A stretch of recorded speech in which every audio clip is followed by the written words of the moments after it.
This is not just another housewife podcast. Celebrity gossip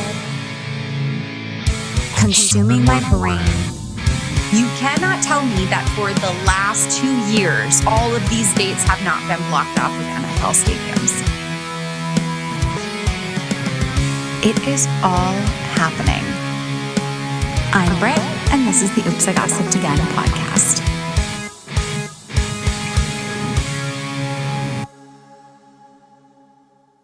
Miami is just so good. But the one thing that stays consistent is the delusion of Larsa Pippen. On last week's reunion, first of all, she tries to say that she has sex 4 times a night, every night, no days off, since she and Scotty got together.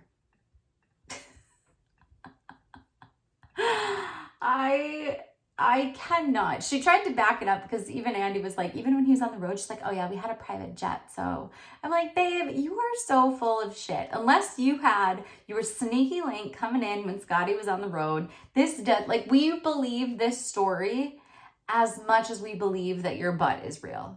Okay?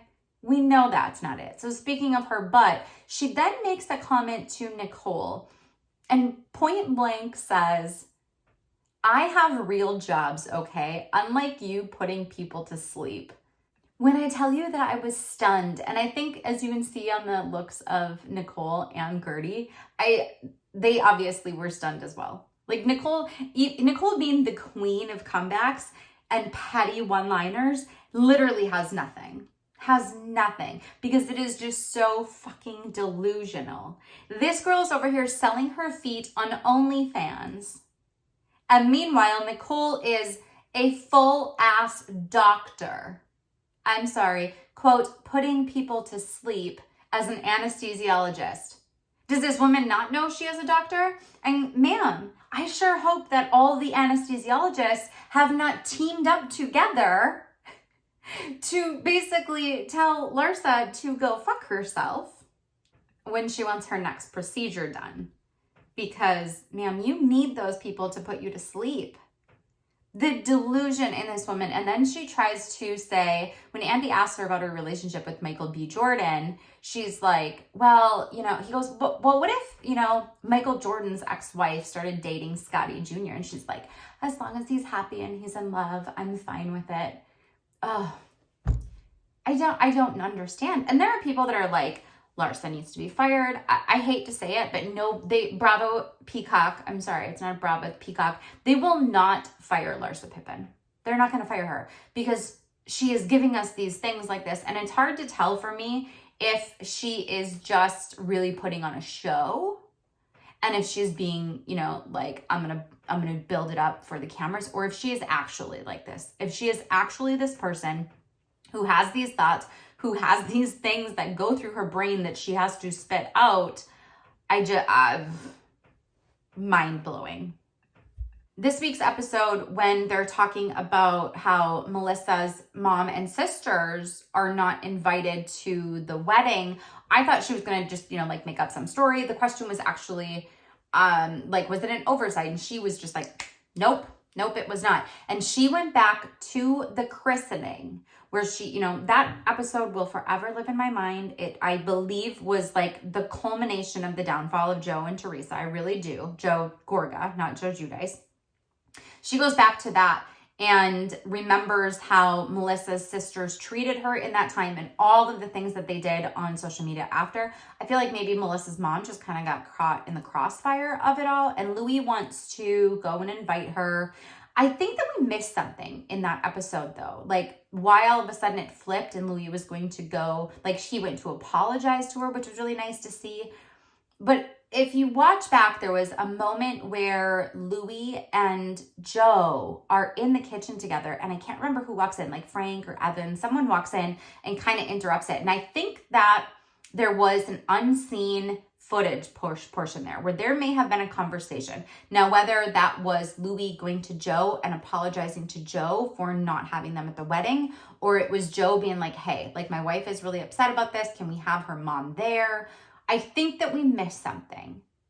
And I wish that if there was a conversation that was had between Louis and Joe I wonder if it'll come up on unseen footage episode next week, or if it will just never come up at all. But I feel like we missed something that is a really important piece of why it shifted, why Louis was then going to apologize to Melissa's mom, and why then Teresa kind of shifted and changed her mind and allowed Louis to invite Melissa's mom, which she, of course, was not there. But I say all of that to say this. Teresa, she could have, like, there were so many times in this week's episode where I thought she was going to lose it. I think that we are going to start seeing that Teresa again, maybe in next week. But what was really gross is the preview for next week. And when Louis says, he's saying this to Joe, and he's saying that he wears Joe and Teresa's dad's pajamas to bed so that they can feel safe and loving. Like, that moment for me was like, I cannot watch what happens live tonight. Like, I don't like Rachel Fuda. I didn't want to watch her anyway, but I was grossed out. So I've been trying to give Louis the benefit of the doubt for a while and really kind of saying how he's helping Teresa, but like, I hope that that's just bad editing. I don't know if I want the explanation. I'm kind of terrified, but like, what? As of right now, they are ordered to not have any communication in person, within 100 feet, electronically, anything of that nature. So Raquel will be there in person, which we didn't know until as of recording this. We don't know yet what that means for Sheena as of recording this. But what I found interesting, and it's something that I've like followed here for the last couple weeks throughout this TRO thing. Reminder, I did go, I paid for the documents, I have them saved. I've read the order, I've read the petition, I've looked at all the information. I did previously work as a legal assistant, so I kind of like understand what we're talking about here. What big thing that is missing is there was never a proof of service filed with the court. We've had, Sheena's attorney has come out and talked. We know that it's in place, it's filed, but there's no proof of service. So there was never anything shown that she was served. We know that it's there, right? Her attorney has talked about it.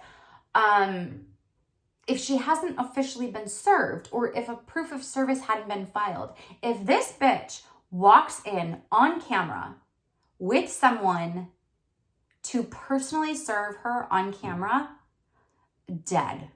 Like, the sheer audacity. I would hope, because she told E! News that she wants to be there in person so that she can, apologize to Ariana face to face, all that jazz.